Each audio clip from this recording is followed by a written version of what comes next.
Next हमारा same ही वही question है, थर्ड में भी वही करना है, एलसीएम निकालना है। बस इस बार तीन नंबर्स दिए रहेंगे, पिछली बार 2 नंबर दिए थे और वेरीफाई करना था, इसमें वेरीफाई नहीं करना है आपको, सिर्फ एलसीएम और एचसीएफ निकाल के देना है। तो तीनों का एक एक करके आप पहले एलसीएम निकाल दीजिए और एचसीएफ, है ना। 2 × 6 है ना, 2 × 3, 12 का कैलकुलेट हो गया, 15 का करें तो 3 × 5 है ना, 5 बन गया, बचा किसका 21 का, 3 × 7 और 7 × 1, 12 का उतारा पहले, 15 का, फिर 21 का। 12 का क्या नंबर आएगा, 2 × 2 × 3, 3 × 5 15 का, और ये 3 × 7, ठीक है। एचसीएफ के लिए आपको वो नंबर सिलेक्ट करना है जो तीनों लाइनों में, पहले 2 लाइन में सिलेक्ट कर देते हैं, तीनों लाइनों में। ऐसा कौन सा नंबर है जो तीनों लाइन में मौजूद है, बताओ। 3 है तो ओनली 3 होगा।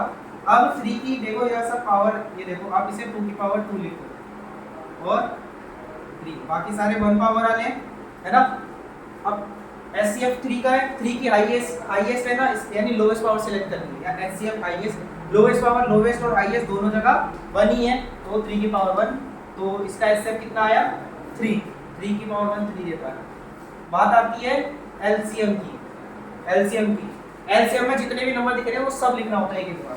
मुझे 2 3 5 7, 2 3 5 और 7, और ये सभी की पावर 1 ही है, चाहे हाईएस्ट और लोवेस्ट हो, हम आगे कर नहीं सकते। वैसे बता दें, लोवेस्ट में आपको हाईएस्ट पावर सिलेक्ट करनी होती थी, लेकिन है ही नहीं, तो 2 × 3 × 5 × 7, 2 3 6, 6 5 30, 30 × 7 420, 30 × 7 420, और यहाँ आपका क्वेश्चन हो गया, बाकी सारा आउटपुट में करेंगे। इसमें आपको एचसीएफ दे रखा है इन दोनों नंबर्स का, ए और बी नंबर है, ए और बी नंबर है, आपको एलसीएम ढूंढना है ना, एलसीएम ढूंढना है। तो इसके लिए आपको जब भी ऐसा क्वेश्चन है आता है बोर्ड में जाता है, उनका फेवरेट क्वेश्चन होता है, तो वही वाला फॉर्मूला यूज करना है, एलसीएम इधर हो जाए इधर कोई फर्क नहीं पड़ता, a to b। आपको एचसीएफ की वैल्यू दे रखी है, इन दोनों की एचसीएफ की वैल्यू कितनी है 9, एलसीएम आपको नहीं पता, लिखा है ना फाइंड एलसीएम। नंबर्स क्या है आपके 306 और 657, ठीक है, 306 और 657। अब ये आपको सॉल्व करके देना होगा, ठीक है।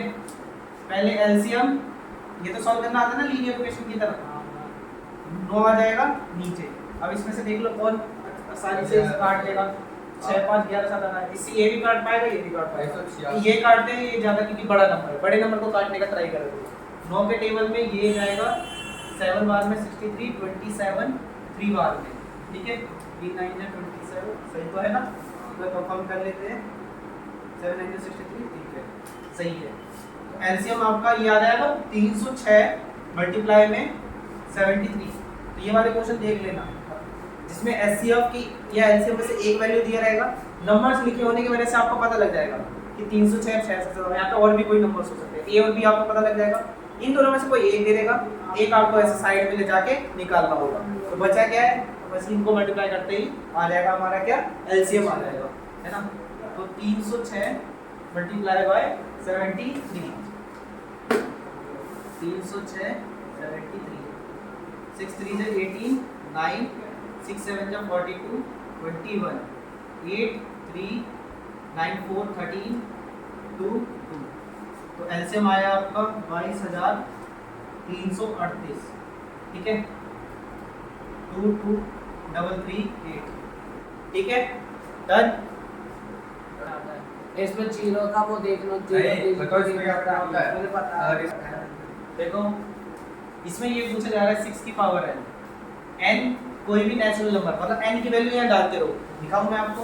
6 की पावर 1 क्या आंसर देगा 6, 6 की पावर अगला नेचुरल नंबर 2 है ना, क्या आंसर देगा 36, 6 की पावर क्या आंसर देगा 216, 6 का आंसर क्या आंसर देगा बताओ 1296 में क्या आंसर है ना। लेकिन आप देख पा रहे हो सबका आंसर 666 ही आ रहा है, लेकिन वो क्या बोल रहा है हमें एक ऐसा आंसर चाहिए क्या जिसके एंड में क्या है 0, उसके एंड में। तो क्या पूछा है, क्या ऐसा पॉसिबल है इस केस में 6 की पावर 9 में, तो ऐसा कोई भी नंबर दे सकते हैं। वो पूछेगा क्या इसके में कोई भी वैल्यू पुट करने से कभी भी आगे चल के, है ना, इसमें n की जगह पे हम 15 16 18 10,000 20,000 कुछ भी रख सकते हैं, क्या ऐसा कोई वैल्यू है जो इसको बना देगा लास्ट में 0, तो आपको क्या ऐसे नहीं बताना है, आपको बताना होगा फैक्टर्स लेके बताना होगा।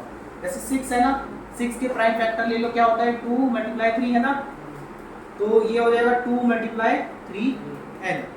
अब मैं आपको बता दूं कोई भी नंबर 0 कब बनाता है अपने एंड में, जब उसके फैक्टर्स में एक 2 हो जाए और एक 5 हो जाए। यहाँ पे 2 तो है लेकिन 5 नहीं है, तो आपको ये लिखना होगा ये एग्जाम में इस तरीके से 6 की पावर कैन नॉट बी या कैन नेवर बी, है ना, can never be and with the digit 0 for any, ये लिखना पड़ेगा मतलब इसी के मार्क्स में, नेचुरल नंबर n एज मतलब होता है क्योंकि 6 has 2 and 3 as prime factors, but we know that for ending with 0 number should have 2 and 5 as factor। Okay, 2 और 5 फैक्टर अगर दिख गया तो यानी उसमें कभी ना कभी 0 आ जाएगा, अगर नहीं दिखा तो कभी 0 नहीं आएगा, कितना भी ट्राई